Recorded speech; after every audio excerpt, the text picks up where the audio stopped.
Snape is probably not the first character you'd think of when talking about Harry Potter, but he's most likely one of the first few. Not only is he one of the most recognizable and notorious characters from the series, but he's also probably the most polarizing, the man who tormented Harry for years, in many ways being one of the key antagonists of the series, but also the man who was revealed to have made the ultimate sacrifice to fight against Voldemort, and ultimately save Harry and enable his final victory. I've noticed that people who have only watched the movies tend to have a more positive opinion of Snape, whereas people who have read the books tend to be more negative, or at least more mixed, and I think this is due to how differently Snape is portrayed in the books versus the movies. To be clear, I do like Alan Rickman, but the way Snape was characterized in the movies really fails to capture his raw, essential essence. Not only is he a very different character, but I also think he ends up being a less complex and less nuanced character in the movies. Alan Rickman is almost like the idealized version of Snape that he wishes he could be, but the harsh reality of who he truly is lies with his book portrayal. So what I want to talk about today is where the movies went wrong with Snape and why I believe his portrayal in the books was better.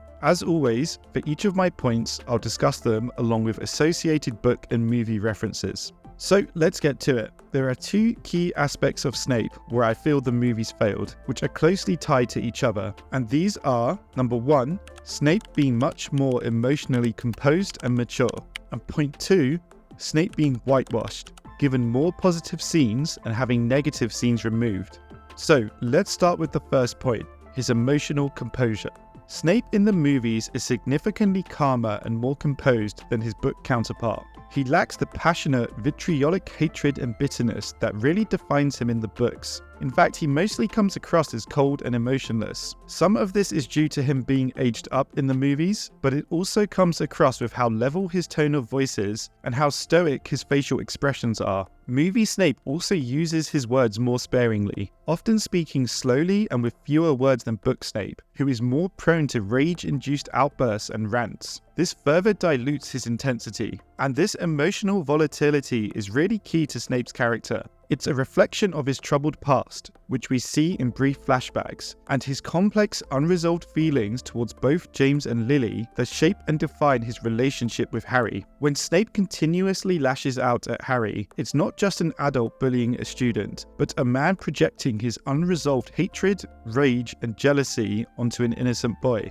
And while this shows Snape in a more negative light, it also humanizes him, and it makes his arc of a selfish, angry man to one who ultimately sacrifices his life to fight for a greater good more compelling and poignant. Snape is a demonstration by J.K. Rowling of what a deep and true love can do to transform a person, and it's an interesting contrast with Voldemort, where we see just how devolved a human without love can become. Snape reclaims his humanity through his love, and we see how even the most heinous of acts can be reframed if performed through an act of love. "If you don't mind dying," said Snape roughly, "why not let Draco do it?" "That boy's soul is not yet so damaged," said Dumbledore. "I would not have it ripped apart on my account. And my soul, Dumbledore, mine.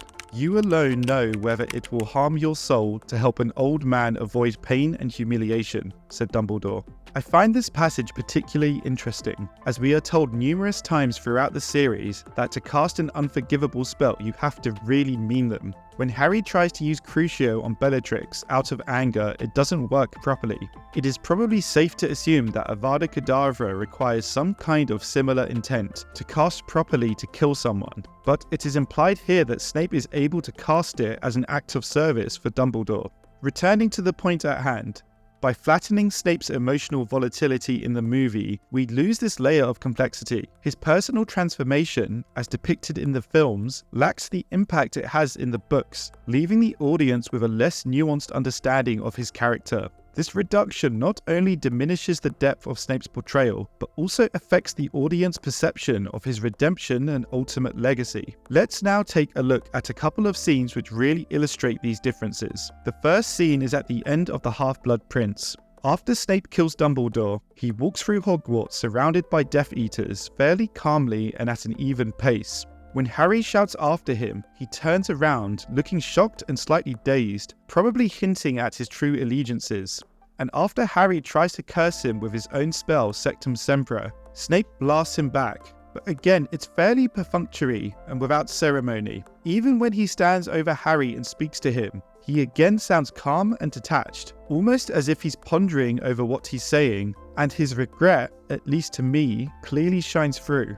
If we compare this with the book scene, it's quite literally at the opposite end of the emotional spectrum. Snape isn't calm and regretful in the book.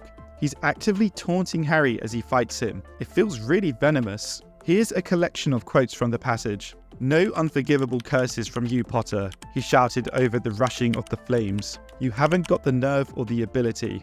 "Coward, did you call me, Potter?" shouted Snape. "Your father would never attack me unless it was 4-on-1. What would you call him, I wonder?" Blocked again and again and again, until you learn to keep your mouth shut and your mind closed, Potter, sneered Snape. And when Harry tries to curse him with his own spells, Snape becomes absolutely furious. You can really feel his rage and hatred travelling through the page. Snape flicked his wand and the curse was repelled yet again. He could see Snape's face clearly at last. He was no longer sneering or jeering. The blazing flames showed a face full of rage. "You dare use my own spells against me, Potter. It was I who invented them. I, the Half-Blood Prince. And you'd turn my inventions on me like your filthy father, would you?" And finally, in this scene, look at how Snape is described just before he flees.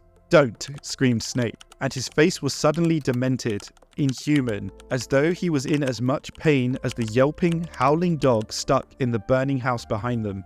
The word choice here is evocative. Snape is totally unhinged in this scene. He has no control whatsoever. He's likened to an animal stuck in a burning house. It evokes feelings of primal, bestial fear and rage, and it feeds into the characterization of Snape we discussed, his emotional volatility and his hatred of Harry due to his unresolved feelings towards his parents. And this isn't an isolated incident. Let's look to another example. This time in the Order of the Phoenix, after Harry views Snape's worst memory, the time when he was being bullied by James Potter. In the movie, although Snape is clearly angry, he still feels like a man in control, like an angry adult, and he simply tells Harry to get out. It's a fairly measured and controlled response, given what Harry just witnessed. Let's take a look at the book version now. It was scary. Snape's lips were shaking. His face was white. His teeth were bared. "Amusing man, your father, wasn't he?" said Snape, shaking Harry so hard his glasses slipped down his nose. Snape threw Harry from him with all his might. "You will not tell anybody what you saw," Snape bellowed. And as Harry hurtled towards the door, a jar of dead cockroaches exploded over his head. He wrenched the door open and flew along the corridor, stopping only when he had put 3 floors between himself and Snape.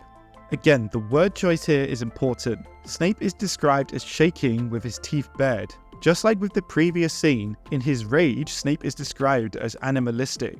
And the way Harry runs from him is like prey running from a predator, running 3 floors before finally feeling safe enough to rest. And Snape doesn't just dismiss him from the office, he physically throws him to the ground and even loses control enough to either cast a spell after him or accidentally make the jar explode. And these differences aren't just in the scene comparisons themselves, but also in the key scenes that were removed from Snape and the new ones that were added for him. And this takes us on to the second point, that Snape is more whitewashed in the movies to balance out his negative traits with additional positive ones.